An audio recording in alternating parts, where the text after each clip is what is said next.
hello. Welcome in. It's Birds of a Feather podcast with your boy Q City. Your boy Ty Bravado. And yeah, man, we coming to y'all live after the Falcons lose to the Commanders. Yeah, not gonna lie to you, bro. This is one of those moments where we're not out of it, but we don't control our own destiny anymore. Next weekend is gonna be very, very interesting because both games play at the same time. Um, I don't know, man. Like when I go back and I'm looking at this game, I see a lot of things left on the table. I have a lot of regrets about things we've done throughout the season that landed us here. Hey, look, ain't no time for no regrets. It is what it is. We here. You can't regret the past. You here. That's kind of where I'm at with it. That's kind of where I'm at with it because like as far as the game is what it is, like my biggest issue is Raheem's clock management. He was fucking piss poor at the half and at the end of the game. So I think there's no reason why you going into the half that you have 3 timeouts and you leave with 3 timeouts or 2 timeouts. Like you didn't use many timeouts. I think it was 2, but it was 2. Both you didn't use none. And then for a quarter, you get the big play to Mooney. Boom. Why you ain't call a timeout? So I want to expound upon that because I was thinking about it like literally while this computer was doing whatever it wanted to do, and I was waiting to get loaded up.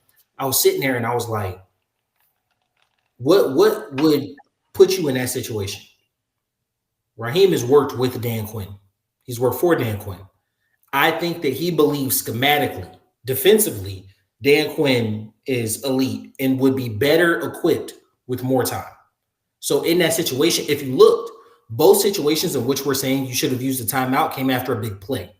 So like then Penix missed on the following play, but they were both like shot plays, call 2 type things. So in my mind, what it seems like he was doing was we're going to catch the defense off guard. Hey, stop justifying bullshit. Stop. Just stop. That's what it seemed like. It seemed like. I don't care what it seemed like. We're not justifying bullshit. No, we're not. I think when you hear the press conference, I don't care what he gonna say. He gonna you can't gaslight me. That's what it looked like. That's what it looked like sitting on the couch. He can't gaslight me, and I'm not gonna sit here and allow you to gaslight our listeners. I'm not gonna allow that. I'm not bullshit. Yes, you are because you're justifying it. That's gaslighting. I'm not justifying it. Yes, you are because you're like, well, in my mind, this is what happened. Let's justify it. I don't agree. Call a spade a spade. I agree with you. I don't agree with that shit at all. We should have called a timeout. I'm saying from a coach's perspective. No, fuck the perspective. Call it how it is. Fuck the perspective. Call it how it is. Fuck the perspective. Call it how it is. We not sugarcoating nothing. You want sugar? Go to the cookout. I see what he was trying to do, right? I don't, because the thing is, you had 2 timeouts. You threw a big play. Boom. Call timeouts. You got a young quarterback. Help him out. So they called 2. You could tell they called 2 because the way he got up to the line, they didn't have any. Cool, whatever. Fuck all that. Call the timeout. Or Mooney needs to get out of bounds. Stop fighting for more yards to get out of bounds. Understand the situation. No, so in that situation, if he didn't get out of bounds, they had 2 plays called. You also got 2 timeouts. Call the timeout. Save the time. Because this looks just like how the Chicago Bears situation went when they lost that game versus with Detroit. Yeah. This same shit. Call the timeout. You got 2 of them. Use one. I think he outsmarted himself there. That's all. He ain't outsmarted nothing. I don't. Me being a Madden player can use a timeout better than that. Once again, and I feel like as you'll hear him say it, you'll hear players echo it. Hey, look, I don't care what explanation they got. Just because you're a professional, just because you get paid for it and you technically more qualified, don't mean you're good at it. I don't disagree. So here's where we get this. No. So we're not back and forth. No. Here. We're not going back and forth. You're trying to give the listeners a perspective. Fuck all that. Stop justifying bullshit. I'm not justifying. No, but you are though, because you're offering explanation. I don't want explanation. They don't need explanation. There's no explanation for bullshit. Period. I think that I understand the coach where he's coming from here. I don't because it's bullshit. No, it's one of those moments where you're thinking it's bullshit. You're thinking too much. Like you yeah, do. I think it's bullshit. That's what I think. No, I'm saying from a to the coach, like he's thinking too much. Look, I don't care what the coach thinks because it's stupid. So I don't. If it's stupid, I don't care what you think. It's stupid. Me being an irritable person, I don't like stupid shit. So let me ask. Raheem played in my face with that. I don't like stupid shit. Why you doing stupid shit? Let me ask you something. Because like, if you're being totally process driven on the situation, if you're being process driven, or you're being results driven. Because process driven, I'm being process driven. Process, you get a good play, call the timeout because you got two of them. No, so hear me out. What happened the next play? He threw an incompletion. To who? Drake, I think. And where was he going? To the sideline. He's going across the field to the sideline, and it would have been a big shock play behind it. That's why I text you. He's trying to be slick.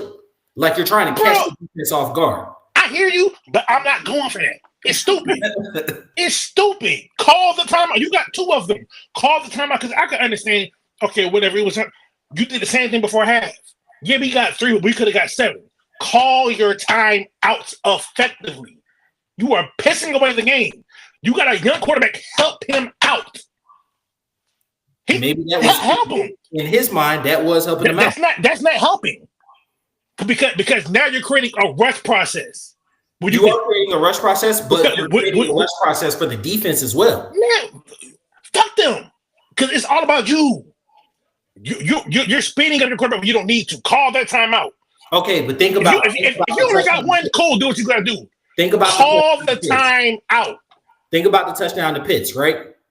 Cool, 4th down. We should have been in a situation. Call the time out. No. What happened on 3rd? I don't remember. They had a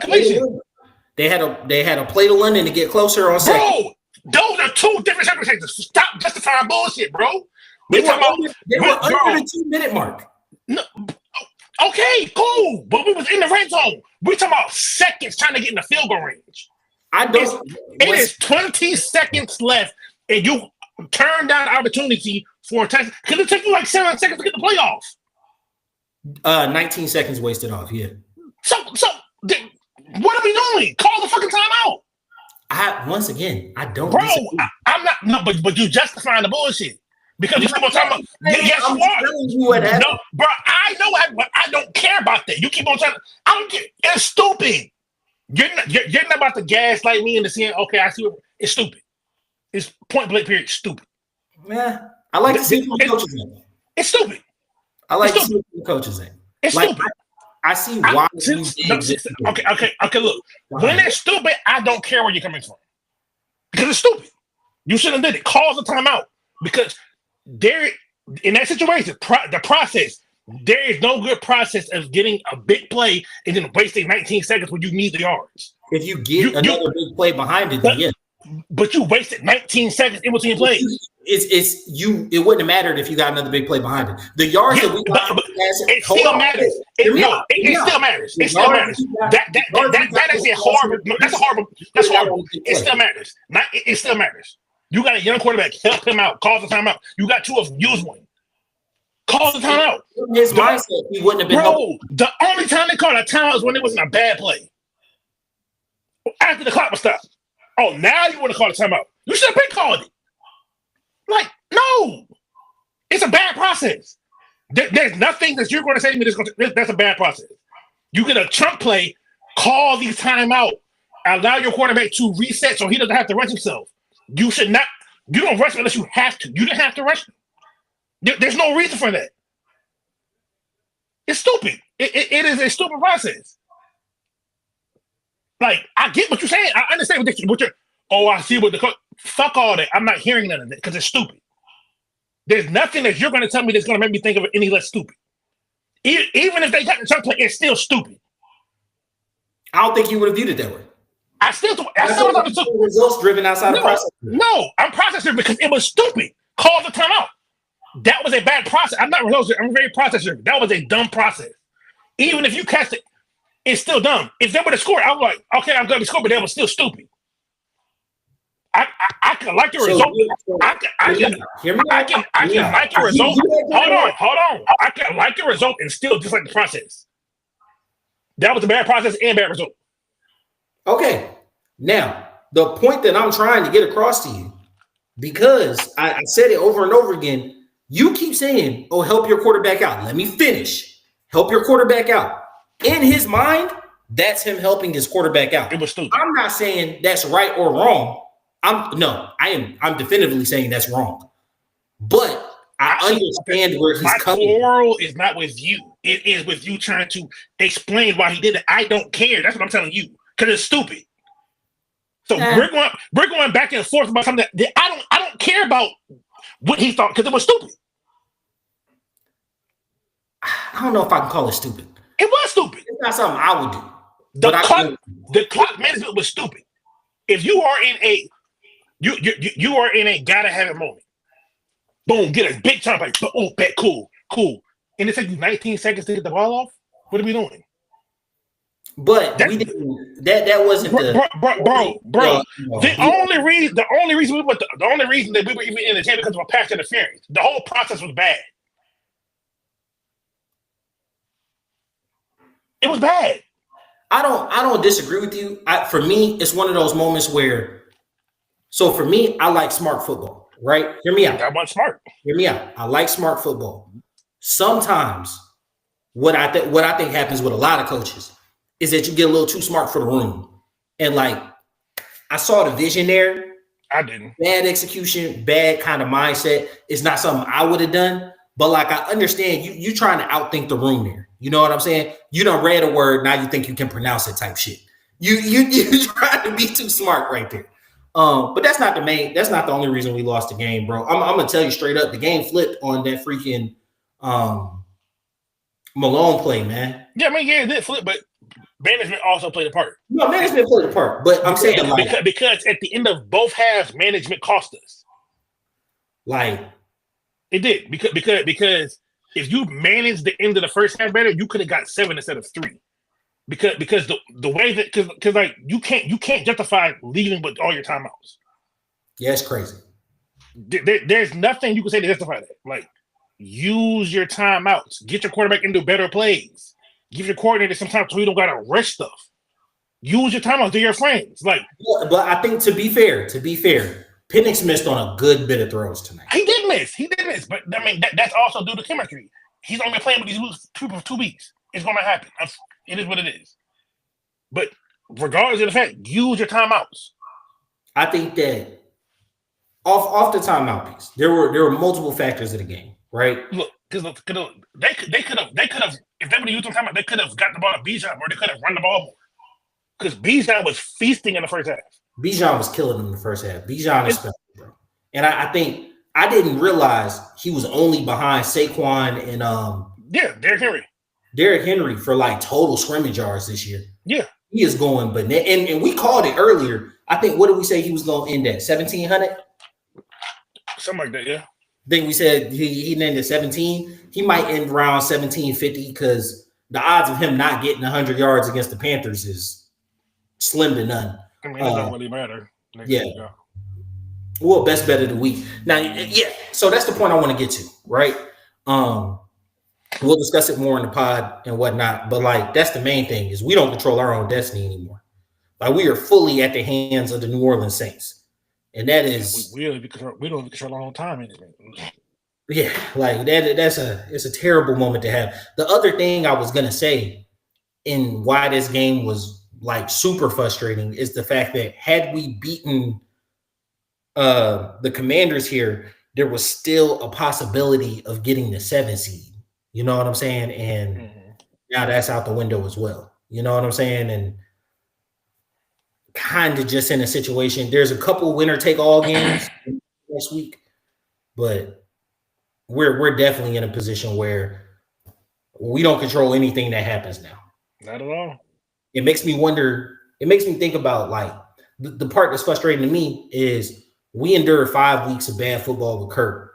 I think everybody can say Penix is not above reproach. And last week I said, I think the tape is going to be kinder to him when you go back and look at it. I think the tape He made some spectacular plays this week. I think the tape is going to be kind of critical of him when I go back and look this week. I mean, and he don't got chemistry. Like he has and that might be that's a good point. That's a good point. The first interception, the receiver broke the wrong way. And you don't know if that's a him thing or the receiver thing. No, that was the receiver because Raheem pretty much said at halftime receiver on the back route. So like, yeah, you got that there, right? I mean, he had misses, yeah, but he didn't really put the balls on the whole lot. Well, I mean, there was that one thing at the end of the half, but he's relatively safe with the ball. He's super aggressive, but it's just because he's like. So, I believe next year, week 1, these missions are going to be made because he's going to have months of practice with these guys as opposed to 2 weeks. And that's the point I was trying to get at, is the fact that, like, we talk about being process driven. This is the part that's irritating to me, is that you endure that bad stretch of Kirk football, didn't pull the plug. Maybe you pulled the plug a week too late. Like, maybe Penix should have started that Raiders game. Because, like, I don't believe under any circumstances we were losing that game, and then we weren't losing the Giants game. So, like, as the buildup was happening, could you have put him in earlier? Could you have put him in after the bye week? It's a lot of things. And now you're kind of seeing the fruits of that decision kind of come down on the tree, because you had a few gotta have it moments. You know what I'm saying? And Penix came through on a couple, and then he just didn't on some others. And it strictly was because, like you talked about, lack of chemistry. Kirk isn't going to give up first team reps, and he shouldn't, because he's the starting quarterback. Because he's new too, so like he needed them. So. Yeah, he's the starting quarterback. But now you're in a position where you put the guy in. It's all his show. He's got to drop the ball into the bucket on guys where I don't know your wiggle at the top of a route. I don't know your shake at the top of a route. So like you saw even with London. The one thing I will give Kirk with London this year is he was definitely throwing a bunch of 50-50 balls to him. It felt like Penix was throwing to London when he got open. You know what I'm saying? And the one that I saw him throw that was like really contested, he threw with the intent of getting a penalty, and he just didn't get it. And that's the one where their feet got tangled late. You know what I'm saying? Like unless like he's breaking off his man, he wasn't throwing the ball. You know what I'm saying? And I don't get me wrong. I was fully prepared to come on this pod and have y'all accuse me of glazing this man. You know what I'm saying? Of like, oh, damn, you all on Penix dick. Like, goddamn, 2 hands, a lot of spit. Like, nah, bro. Because I was like, yo, he's playing good. But when I'm critical of it and I go back and think about it, I don't think the film is going to be as kind to him this week as it was last week. Mm-hmm. Yeah. I will say our defense got. I can't even call it torched, bro. Nah, they got tired because they got because the thing is, like, we still sacked him 5 or 6 times. Like, fucking just good, bro. It's like we got some bad breaks.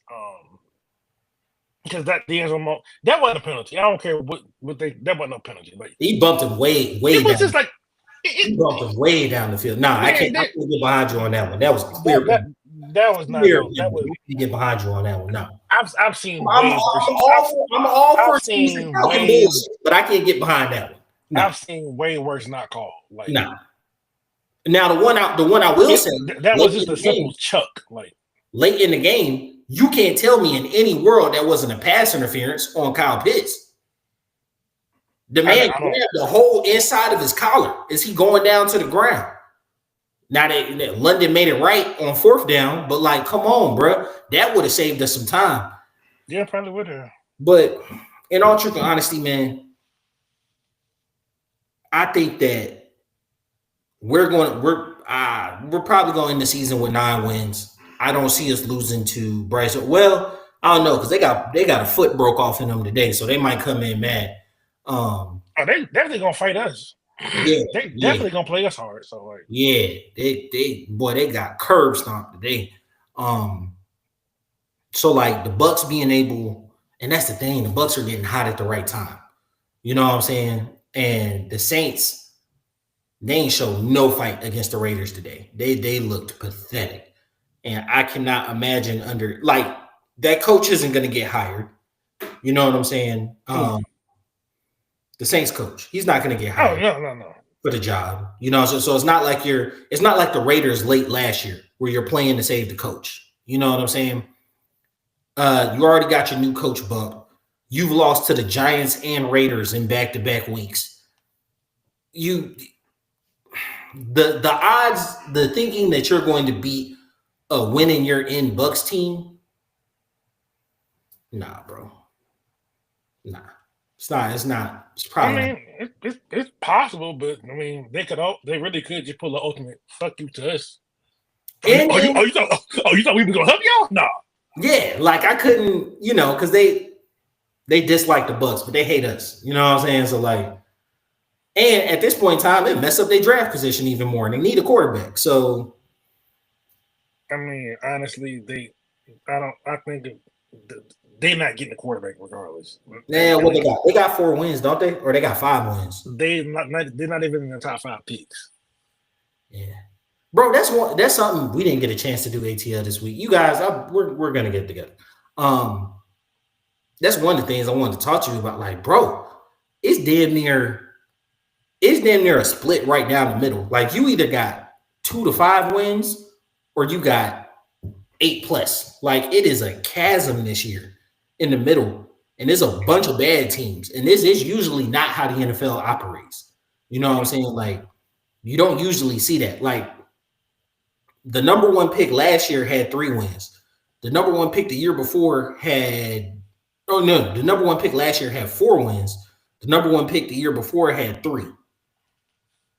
You rarely see 0-16, 1-15, 2-14, or now we got 17, 2-15 win teams. And now you're seeing we got 6 or 7 of them this year. The only thing is a couple of them play each other. So they'll be able to get a couple more wins there, but we are in some serious trouble if we had any hope of making the playoffs. I mean, it is what it is. We put ourselves in a situation. And the sad part about it is, if we do get in, we'd have to face Minnesota or Detroit in the first round. I mean, if you get in, anything possible, but I mean, this ain't our year. Next year, yeah, I mean, shit. I like our future. I think once you get Penix in a full, because Jarrett's going to be here, so pretty much, I think all of the offensive weapons will be here. Mooney's only on no. It's not Mooney. Mooney's on a 3-year deal. Is it McLeod that's only on a 1-year deal? Yeah, but I mean, that he's the third receiver. That's negligible. The main targets will be here between Drake and Mooney. They're going to be here. Kyle Pitts, there could be a movement there. I'm not sure. I got to see how he plays next week, because the one thing I will say, 4 targets tonight. No, 4 catches. He had more than that. He had more targets.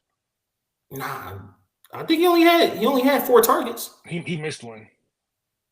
I know that pass interference. So what was it? 5 targets? Yeah, 5 or 6. But yeah. But that's one of his highly targeted games this season. He's had some. He's probably on a lower half. Probably the top of the lower half.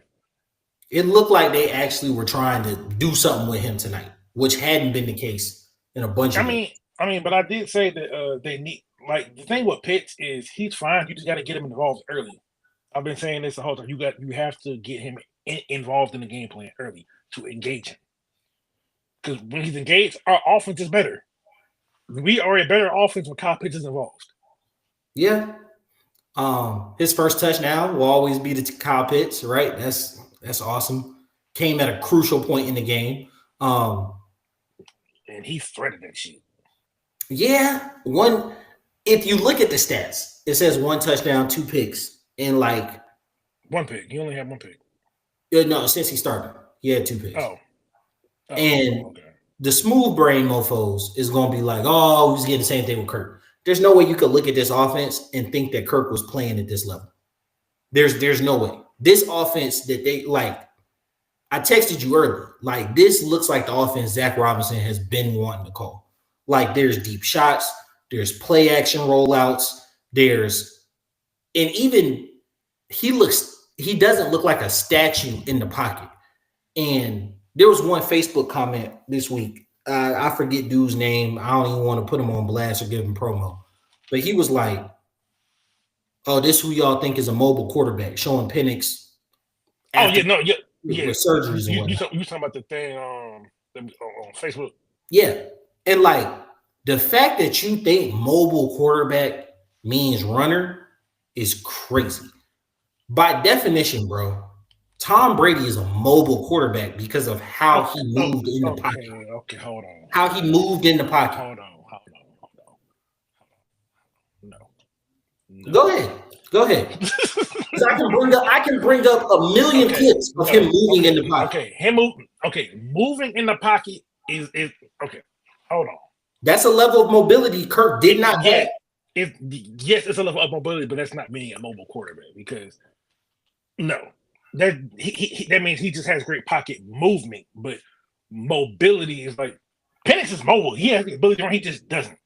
Tom Brady can't run unless he's just wide open. Nah, I don't need him to. I need him to be able to navigate within the pocket. I need him to be able to do long stretch play action. I need him to be able to do stretch runs and zone runs. Penix can do that. Kirk, but those things have little to do with mobility. That's just functional athleticism.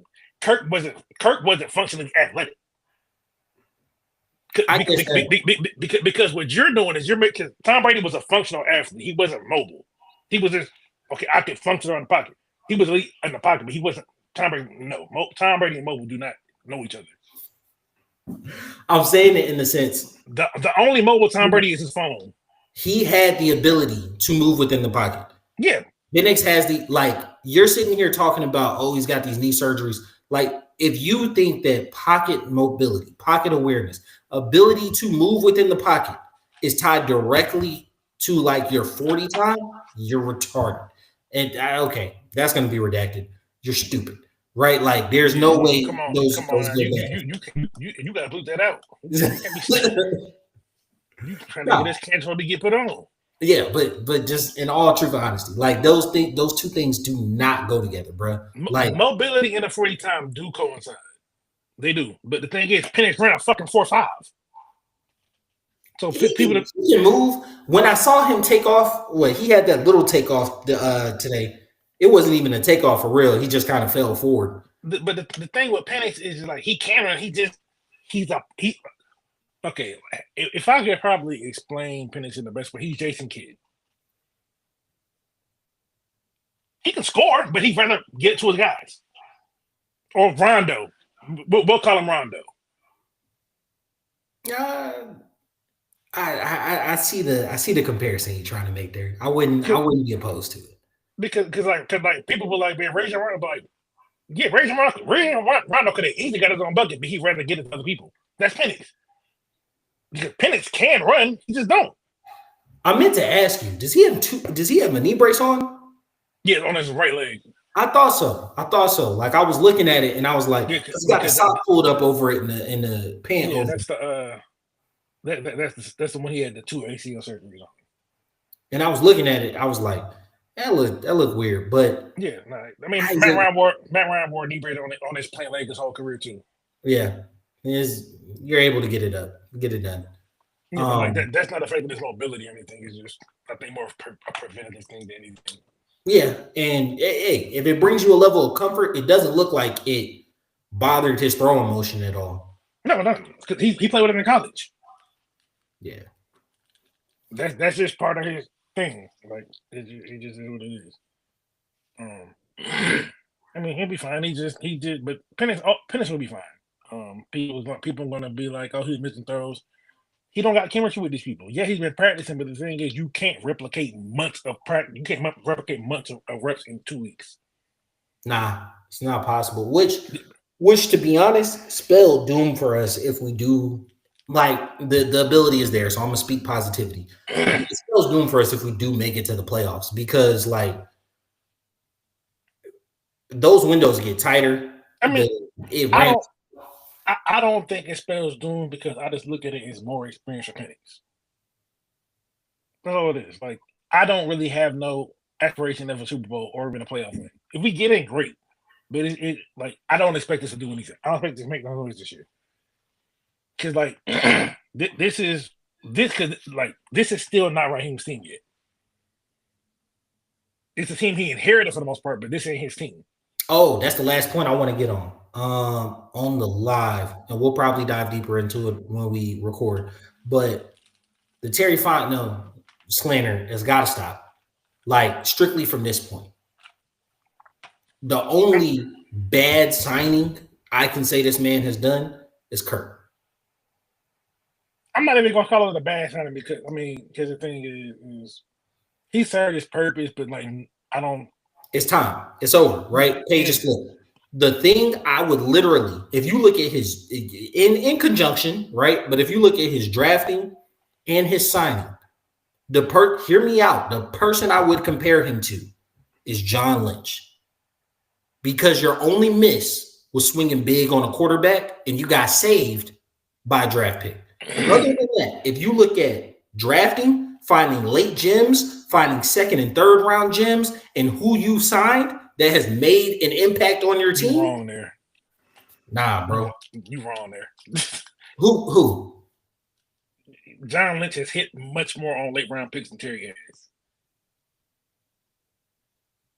Okay, I'll give you the late round picks. And he's even hit on his stars. Like second and third rounders, we have found multiple starters in the second and third round. I said stars, not starters. I said stars. Like the only legit star he's drafted is Bijan. I think Drake London is there. He's not a star. He's good, but he's not a star. Bijan is a star. Like there's no debating that. No one's going to debate. Oh well, Bijan Bijan there. Drake London, people going to debate because it took him 3 years to get his first 1,000.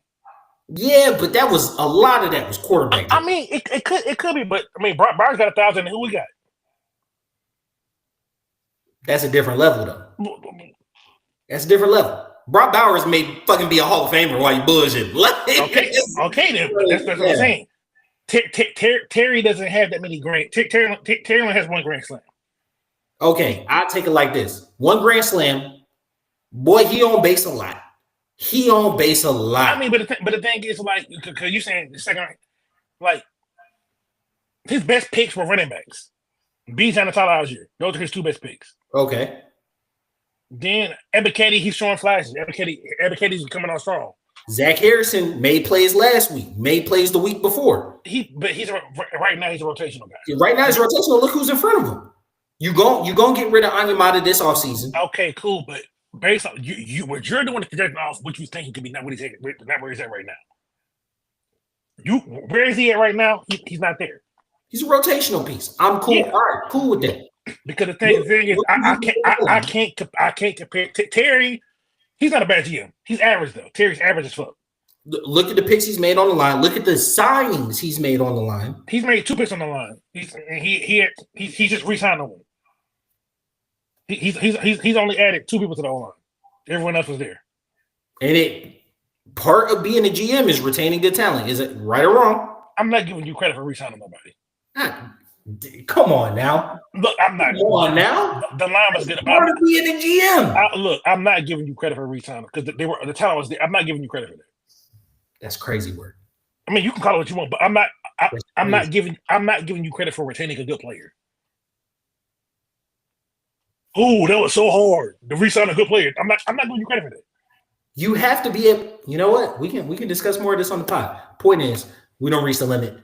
Let's go ahead and get out of here, bro. Big game next week. You guys, pod will be this week some point. Tune into the live, or tune in when we record. It'll be live. It should be Tuesday, but the pod will come out on Wednesday. Appreciate y'all. Be easy. It's been your boy Q City. Your boy Ty Bravado. And we out. Peace. I'll be right back.